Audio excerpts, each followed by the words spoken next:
Good morning, ladies and gentlemen.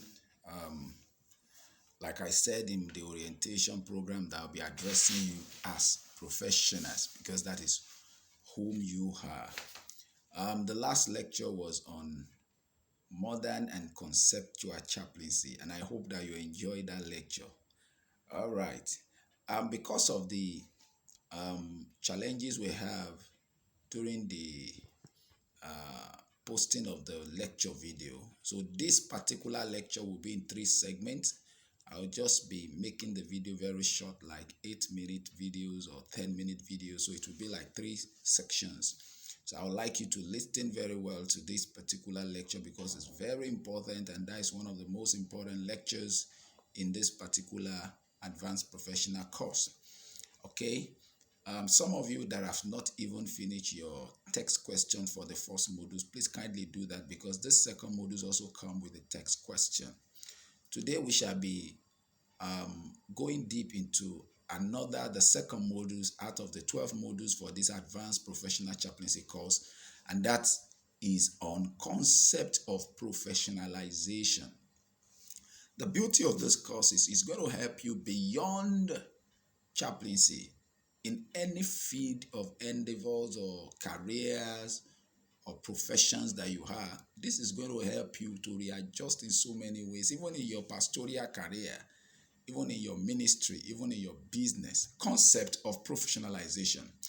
It gives me a great pleasure to address these distinguished professionals on this subject matter: approach to professionalize chaplains and the way forward to professionalizations for effectiveness and efficiency of chaplaincy personnel. Let me begin this lecture by saying that in Africa, we have chaplains, but we don't practice chaplaincy. We have chaplains, we don't practice chaplaincy. I will tell you the reason why. Chaplain is a service provider, or chaplain is a person, or a service provider.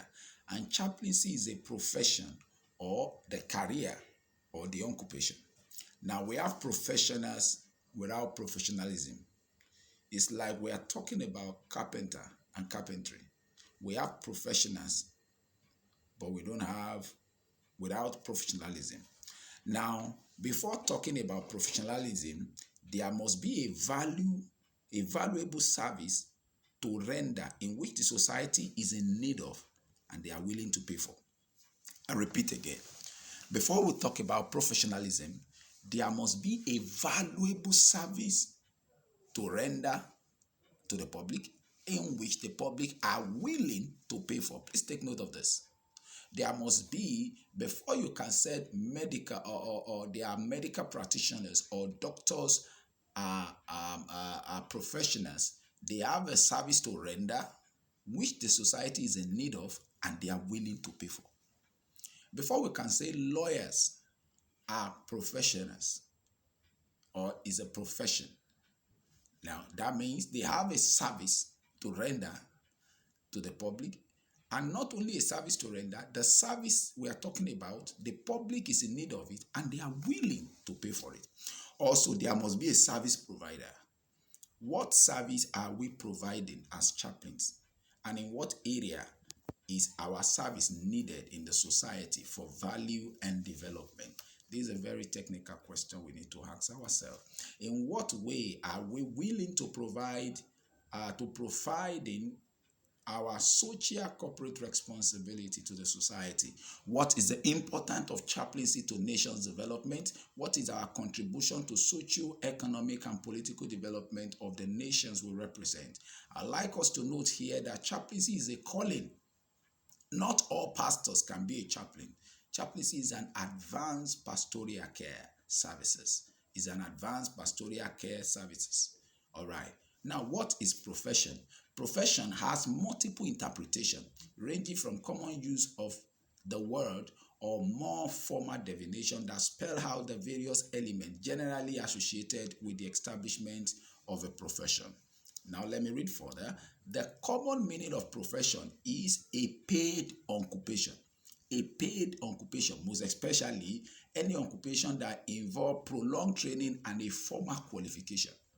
That means if we are talking about this advanced professional chaplaincy course, is a course that involves a prolonged training, and after the training you have a formal qualification which will enhance you to render a quality service that the society is needed and are willing to pay for.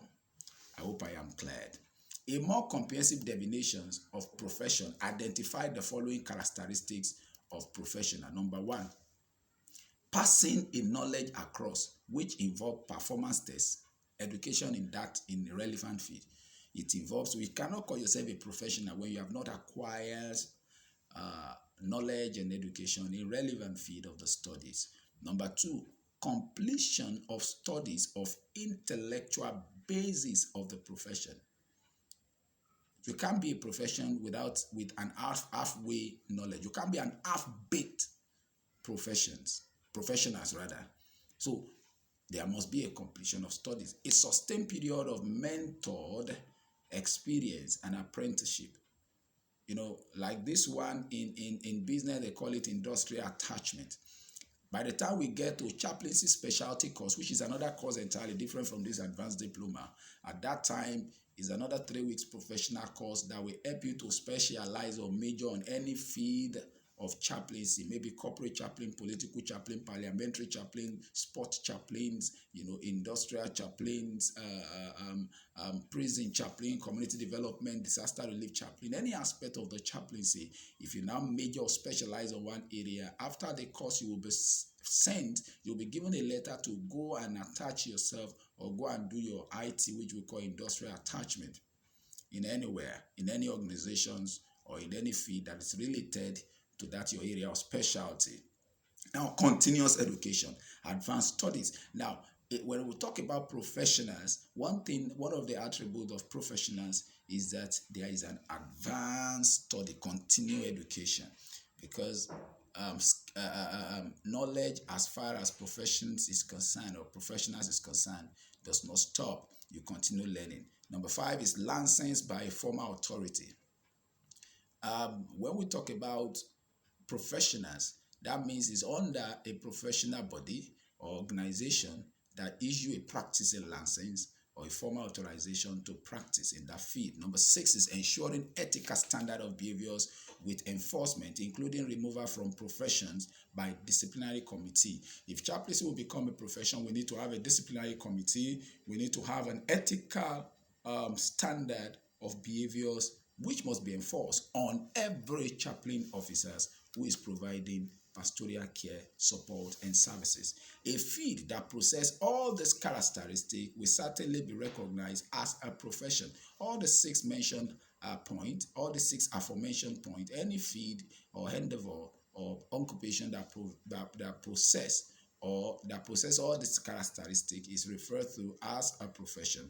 But in most cases, not all these requirements are needed for a field to be recognized as a profession.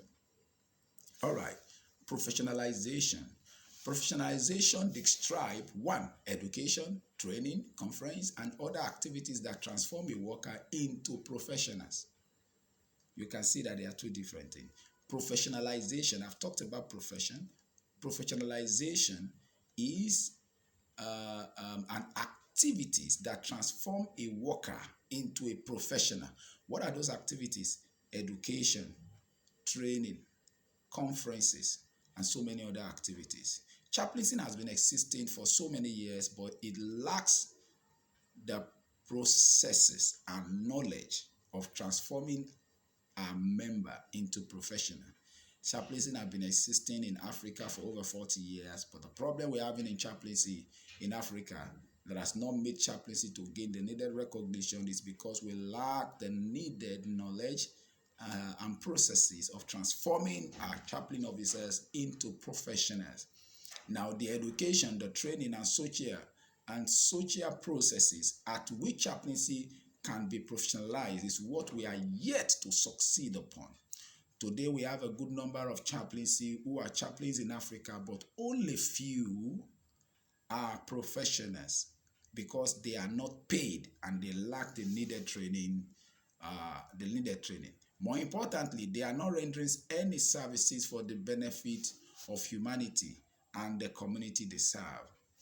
Let me quickly talk about this as I round up the first segment in this lecture.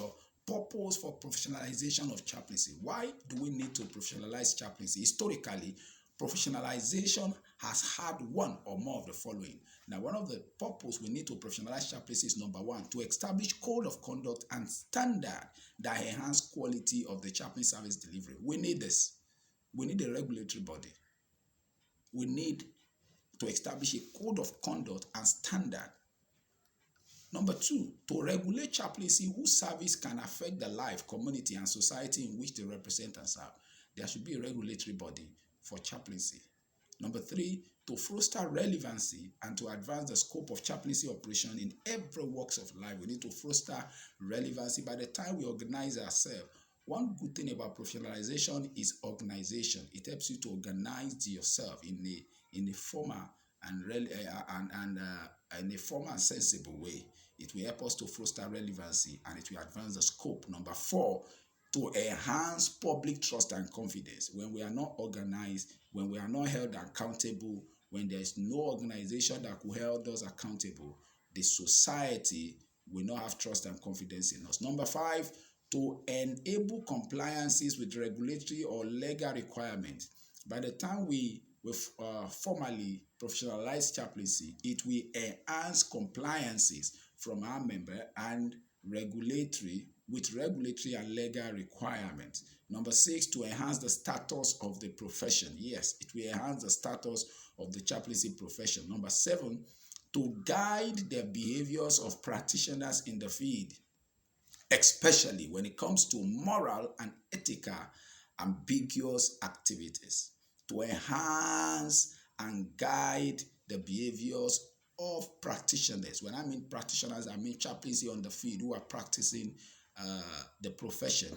There should be a code of ethics, a set of rules and principles, guiding principles that will enhance and that could be like a guide to control them morally and ethically in terms of their behaviors.